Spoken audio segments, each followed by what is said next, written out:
Antón. Aquí estoy. Y John Kerry, el secretario de Estado, ha dicho que... Jefe, ¿qué tal? Muy bien, encantado de saludarle y recibirle en esta su mesa. A todos ustedes, buenas tardes, buenas noches, bueno, que buenos Kerry, días. que Rusia tiene que empezar a hacer... Que esto es internet. Básicamente, está en el espacio ahora mismo. Vamos a ver. A ver. Íbamos a hablar con Lorenzo Ramírez, periodista económico y economista periodístico del paro. Porque dijo el otro día el jefe una cosa interesante. En estas cifras del paro, ¿qué es verdad y qué es mentira? Bueno, todos los periodistas somos muy económicos ahora. Ha bajado mucho la cotización. La verdad que sí. Somos muy económicos. Una cosa, Esparza, permítame una cosa. Solo un segundo. Si no, lleva usted hablando 4 horas ya. Una cosa solo.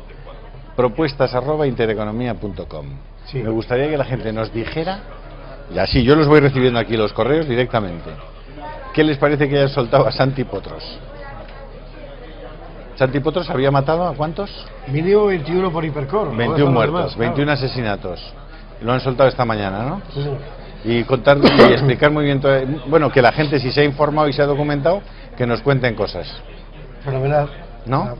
O sea que si son tan amables, yo leeré los correos que vengan bien informados y bien documentados. La última hora económica es que los peritos del Banco de España dicen que las cuentas de Rato y Goiri-Golzarri no reflejaban la situación real de Bankia. Pero el Banco de España esto, digo yo que debería saberlo en su momento, porque está para eso, ¿no? Goiri-Golzarri, las de sí. Goiri-Golzarri, las del actual presidente. Sí, señor. Es que Goiri-Golzarri en su momento fue consejero delegado, entonces a lo mejor van por ahí los... No, Goiri-Golzarri de Bankia no. Fue consejero delegado de BBVA y cuando hizo el... Pero pasó a presidente de Bankia. Sí, pero durante ese tiempo no sabemos hasta qué punto las cuentas eran suyas o no.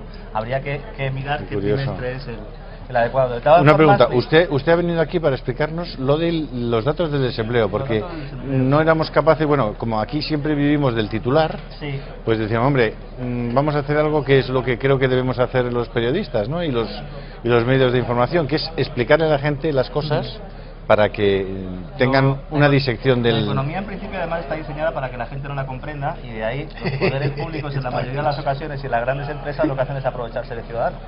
Entonces pues yo desde que empecé a trabajar también ha sido una máxima intentar explicarle a la gente lo que hay, ¿no? Bueno, vamos a hablar todo el tiempo de datos oficiales. Pero el titular, ¿vale? el titular del paro de noviembre es... Fenomenal, el mejor noviembre de los últimos no sé cuántos años, desde que hay mediciones, creo que desde el 96, y una bajada fantástica de los datos de desempleo. Ahora usted, es su turno. Hay que partir de la base de que el paro registrado, que es el dato este al que nos estamos refiriendo, que son los famosos 4,5 millones de parados, tiene más trampas que una película de chinos. De hecho, según los propios datos del Ministerio de Trabajo, aquí nos incluyen una serie de colectivos de personas que están en paro, en algunos casos cobrando prestación y otros no, pero que burocráticamente no son desempleados a efectos de esta estadística. Cuando empiece a decir los colectivos, todo el mundo va a alucinar, porque es que es mucha gente. En primer lugar, gente que está haciendo cursos del INEM, del antiguo INEM, Servicios Públicos de Empleo. Esos no computan. Esos no computan, y son 301.000 según los datos del propio Ministerio de Trabajo. Ya estaríamos en 4,8 millones de parados. No en 4,5. O sea, que ¿quiénes son los 301.000? Son los que están haciendo un curso. Un curso de formación. De formación. En el Servicio Público de Empleo, antes llamado INEM. Y en los datos del mes pasado, igual, de octubre, era el mismo dato. Es igual. Casualmente. Por tanto, eso no afectaría al cómputo global. Es un gente, dato nuevo. La gente en cursos está aumentando levemente, del entorno de un 10% mensualmente en los últimos meses. Es decir, un 10% de la gente estaría saliendo de las listas del paro para... O sea, son 30.000 personas más o menos. Luego tendríamos un montón de colectivos que el Ministerio de Trabajo defiende como personas con disponibilidad limitada, una demanda de empleo específica, es decir, con que pongas cualquier tipo de condición a la hora, por ejemplo, tienes que cuidar a una persona mayor y no puedes trabajar los fines de semana, o tienes un niño pequeño y tienes que recogerle de la guardería a una determinada hora, toda esa gente cuando va a la oficina también la sacan de esa estadística. Esto está creciendo del orden de un 15% más o menos mensual y asciende ya a 209.000 personas. 209.000 personas. Madre mía. Y luego, el cajón desastre que llamo yo, que aquí es donde meten todos los meses para ir trucando la cifra del paro para que les dé lo que les da la gana. Estamos hablando de paro registrado, según el Ministerio de Empleo. Son 870.000 personas. Que es un popurrí, un cajón desastre en el que se incluyen demandantes de un trabajo cuya jornada laboral semanal sea inferior a las 20 horas. Gente que está haciendo algún trabajo de colaboración social, algún voluntariado. ¿Esos no cuentan en el paro? Esos no cuentan, siempre y cuando el INEM lo sepa, ojo. Claro. Tiene que saberlo el INEM. Claro. Además, las comunidades autónomas tienen carta blanca para poder determinar a qué persona meten en cada colectivo, porque es un servicio que las competencias son de las comunidades autónomas. Empezamos a ver ya, ¿no?, los truquitos. Podremos entender entonces que Andalucía, por ejemplo, sea la que más gente tiene en cursillos de formación, por ejemplo, la que más gente tiene con disponibilidad limitada, la que más gente tiene también en personas que no tienen trabajo pero no están dispuestas a aceptar cualquier empleo, véase PER, porque los del PER tampoco cotizan tampoco están como parados. ¿Cómo? Los del PER, los que cobran el PER no son parados. No son parados a efectos del paro registrado. No puedo creerlo. Al final nos sale la cifra, según tabla del Ministerio de Trabajo, del Ministerio de Empleo, sí, salen 5,9 millones de personas en paro. Aquí este dato ya no lo queremos un poco más. Esta tabla es de noviembre, está colgada en el Gabinete de Comunicación del Ministerio de Empleo. Sale todos los meses. Alguno dirá... Vamos a hacer un resumen. Haga usted un resumen. Que la gente lo pueda entender rapidísimo y directo. Muy bien. El paro registrado es un dato que no sirve para nada y que de hecho la Comisión Europea no nos deja utilizarlo para hacer nuestras estadísticas, porque saca cada mes del entorno de 900.000 personas de las listas del paro. Hay que fijarse siempre en la seguridad social, en las afiliaciones a la seguridad social y en el dato de paro del Instituto Nacional de Estadística, que es el paro EPA, que ese sí serviría más o menos para saber en qué entorno nos estamos manejando. Estamos entre los 5,5 y los 6 millones de parados. ¿Dato positivo? Hay un dato positivo, y es que las afiliaciones a la seguridad social están creciendo, eso es cierto, en el último año. ¿Pero a qué precio? Sobre todo contratos temporales, bajos salarios y precariedad laboral. Ese es el resumen. Es decir, que los datos que nos han ofrecido hace 3 días y que una parte importante de los medios magnificaron como magníficos datos de noviembre son buenos porque las afiliaciones aumentan, pero en ningún caso podemos decir que sean magníficos. Tenemos la mayor tasa de paro del mundo desarrollado después de Grecia, que es un país que ha quebrado 3 veces. Correcto. Pues esto es un análisis, esto es explicar bien las cosas, ¿no? Esto es un análisis. ¿Esparza? ¿Está Javier Orcajo tratando de enseñarte algo? ¿Ah, sí? Sí, lo hemos comentado ya. Claro. Ambas. Claro. Javier Orcajo, quería comentar con él. ¿Quieres comentar algo aquí? Porque Lorenzo se marcha ahora. Si quieres entrar. ¿Sí? Y Irigoyen. ¿De qué se trata? Pues que Irigoyen es el actual presidente. Textualmente, derivados de los contratos realizados con accionistas minoritarios de Bancaja Inversiones, existían al 31 de diciembre de 2011 pérdidas no registradas por importe aproximado de 900 millones y se incluyen indebidamente 1.151 millones en el neto patrimonial como intereses minoritarios. Esto afecta a las cuentas individuales y consolidadas de Bankia y BFA. Aquí sería importante decir cuál es el papel de Miguel Ángel Fernández Ordóñez, ¿no? Sí. Que durante años y años tenía estos datos. Claro. Los tenía, porque estos datos no salen de ningún sitio. Estos datos salen de los técnicos del Banco de España, que además me consta que son grandes profesionales, de los mejores que tenemos en el mundo, los técnicos economistas del Banco de España, y que por un comisario político, que en este caso fue Miguel Ángel Fernández Ordóñez, estuvo ocultando todo bajo la almohada. De hecho, en Estados Unidos, por ejemplo, estoy seguro de que tendría que comparecer ante la justicia el señor Miguel Ángel Fernández Ordóñez. Aquí no, tremendo, claro. Pues José López Mera nos envía un correo diciéndonos que estas alimañas, en fin, que a falta de pena de muerte encerrados y tirar la llave, sin plasmas, ni gimnasios, ni narices, ni visitas privadas. Un saludo. Jorge Esteras nos dice... ¿Es el ganador del sí. del libro de otro día?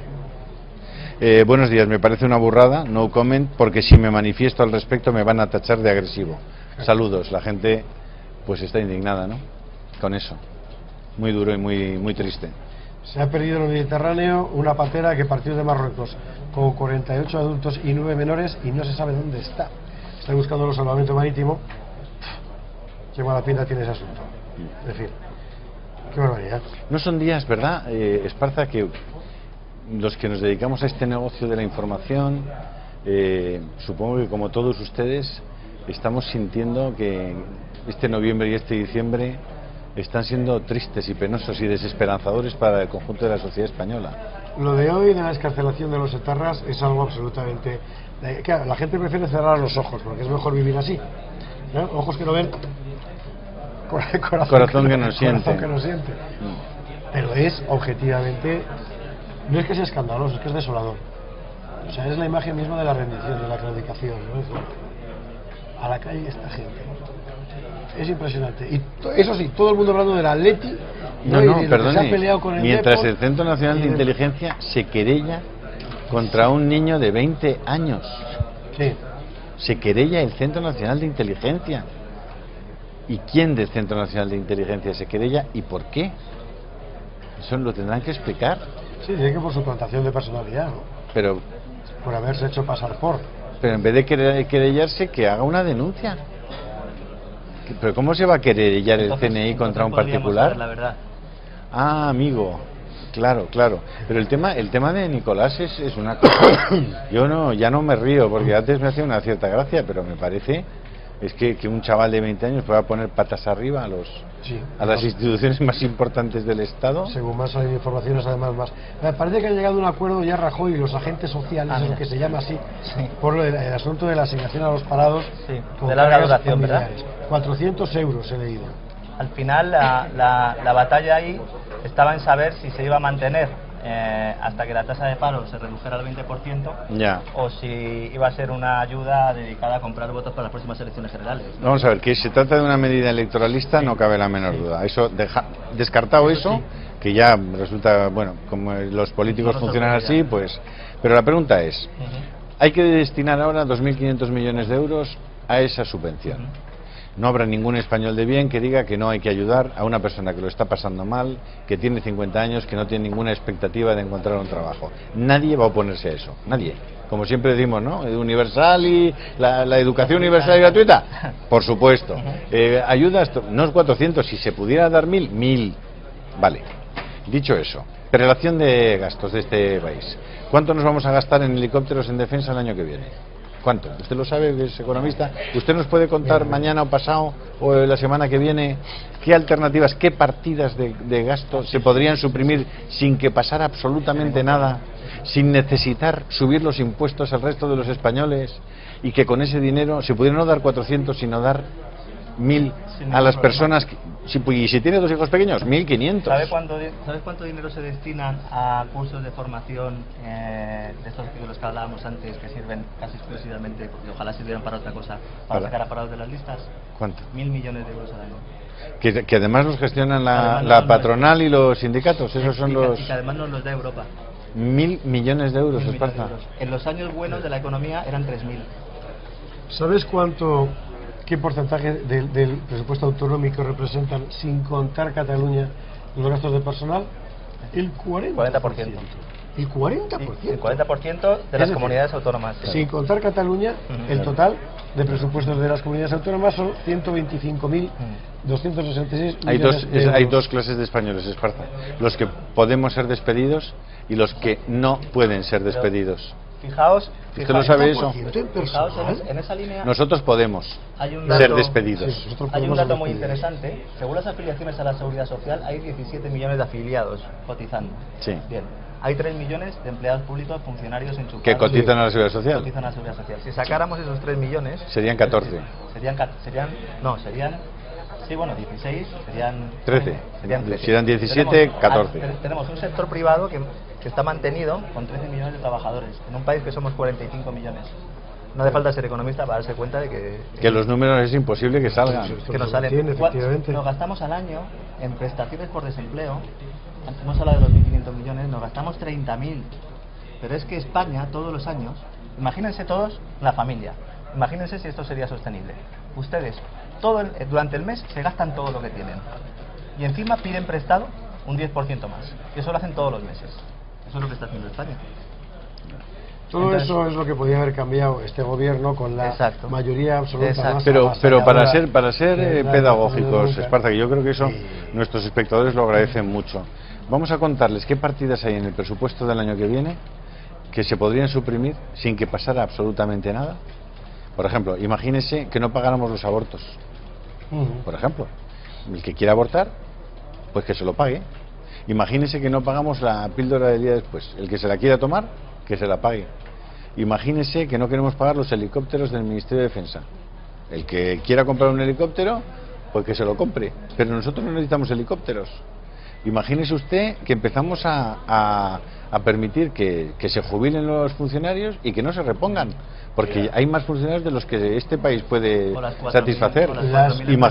Imagínese usted las 4.000 empresas públicas o los edificios que tantas veces decimos que están cerrados en Madrid y que se podrían vender. Las estructuras de Estado, así llamadas, del gobierno catalán, o sea, la administración paralela este año son más de 10.800 millones de euros. El tema de Cataluña, que todavía sigan defendiendo que pueden ser motor de algo, Cataluña económicamente, gracias al gobierno nacionalista catalán, no gracias a los catalanes, que en muchas medidas los han sufrido, aunque en otros casos los han alentado, debe Cataluña 50.000 millones de euros. Ya. La gente dice, ¿esto es mucho o poco? El 5% del PIB español. ¿Antes cuánto hemos dicho que nos dedicábamos a prestaciones, por ejemplo? 30.000 millones, para pagar a todos los parados que tienen prestación. Los intereses de la deuda española son otros 30.000 millones. Claro. Es que esas son las cifras de las que estamos hablando. Claro. Y ahora por 2.500 millones compras votos y además le das dinero a tus amiguetes de comisiones obreras y UGT. Y de COE, que como yo siempre digo es el tercer sindicato de España, el sindicato de los grandes empresarios. Sí. Pues mira, que por cierto además pretenden que siga siendo Rosell el presidente de la patronal, ¿no? Sí. O sea, un señor que no ha defendido en todo este tiempo la unidad de mercado, que ha mantenido una estructura absolutamente indecorosa en la COE, por el hecho de que le apoyen los grandes empresarios. Es decir, ¿dónde están los medianos empresarios de este país para decir, oye, queremos tomar de verdad las riendas y defender a los empresarios de verdad? Lo primero que dijo él precisamente fue el tema de la unidad de mercado, porque Díaz Ferrán, que era el que estaba antes, dijo aquello famoso, fijaos, para un gran empresario hay que hacer un paréntesis en la economía de mercado. Un paréntesis para poner la mano. Para poner la mano y que me lo den a mí. Sí, claro, que era de lo que se trataba, ¿no? Claro. La verdad es que es tremendo esto. Hablando de esto que contabais, que Mascolell, que es el consejero de Economía de Cataluña, todos son más, dice allí. que Cataluña es un buen negocio para España. Eso es lo que acaba de contar Pero ¿por qué no dejan de decir bobadas? Pues porque no pueden, porque que es un negocio para España, que esto no va de negocios. Una ocurrencia para Mascolell. China promete dejar de emplear órganos de presos ejecutados como fuente de trasplantes. Aquí hay negocio también, ¿verdad? Caray. Por favor. Caray. China, en fin, estas cosas que pasan. Bueno. Tremendo. ¿Ha visto en Info Vaticana la información de esta secta que produce abusos sexuales? ¿La de los Migueles? ¿La de los Migueles? No. ¿Cuál es la última? El último yo leí antes de ayer. Ayer es que lo miré. Entren en infovaticana.com. Hay una historia tremenda en la que supongo que el Arzobispado de Madrid está ya dedicando todos los esfuerzos para combatirlo, porque lo que hay ahí dentro, las adeptas de la secta cierran filas en torno al brujo Miguel, y lo que se ve, por lo visto hubo una denuncia de 2 mujeres que salieron, parece que aterrorizadas, de una casa en el Escorial, que fueron a la comisaría del Escorial a denunciar. No tenemos toda la información de ese asunto, pero estamos detrás de ella. Y bueno, lo que hay parece que todavía hay una cierta inacción en ese asunto, aunque parece que también que la policía está manos a la obra. Sí. Pero es que estamos hablando de personajes muy, muy peligrosos y muy siniestros. Y además estamos hablando de sacerdotes,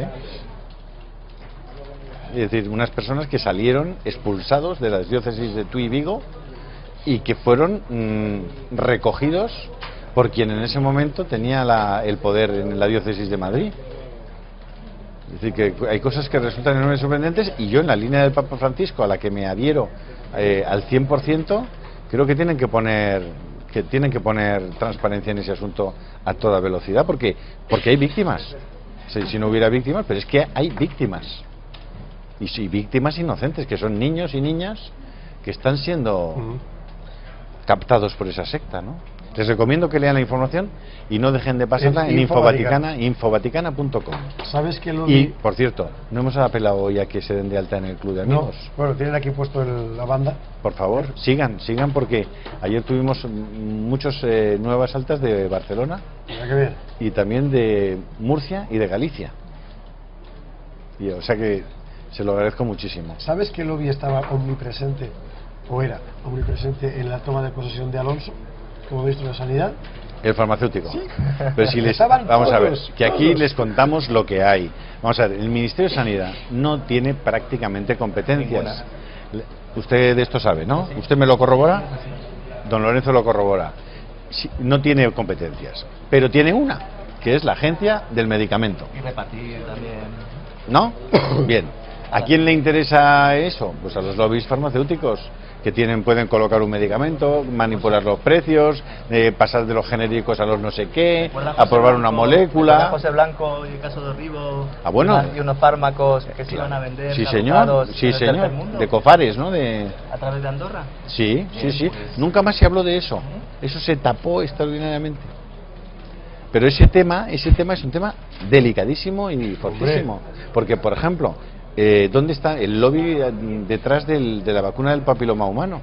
Que se ha demostrado absolutamente falsa toda la información que se da alrededor de eso.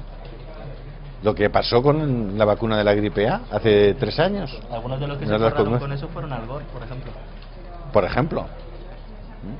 Al Gore. Sí. Tenemos que contar cosas de Skull and Bones. En todo que vean ustedes así que es un poco oscuro, que hay algo que luego no es cierto, aparece algo y cobrando, no se sabe muy bien cómo. Sí, sí, si es más oscuro, creo que si es más oscuro aparece Obama. Si hablamos de Skull and Bones, Skull and Bones, ¿usted cree? Sí. ¿Ah, sí? O sea, que no quiere que hablemos de Skull and Bones. Es una sociedad secreta americana alrededor de la Universidad de Yale, a la que pertenecía George Bush y John Kerry, el actual vicepresidente. Calavera y huesos. Skull and Bones, exactamente. Hay una película incluso. Sí, una de Robert De Niro, sí señor, que se llama El Buen Pastor. El Buen Pastor. Estamos entrando en terrenos peligrosos. No, pero alrededor de Skull and Bones hay historias muy interesantes. Resumen del día, Alex, ¿cuánto nos queda? 30 segundos. No, 30 minutos. No. Teléfono del Club de Amigos de Intereconomía. Hoy, llamen, por favor. Que la justicia vengan con nosotros. Sean parte de Intereconomía, por favor. El día que a Rejón le han dejado sin beca Black. De empleo y se llevarán a Ruth, pero dejarán a Bárcenas en la cárcel. Mientras sale Santi Potros. Exactamente. Está bien. Está bien. Y el CIS da a la corrupción su índice de mayor preocupación social en la historia. Mañana, más. Más no, que más Culel o más Artur. Mañana plus. Hasta mañana, muchas gracias.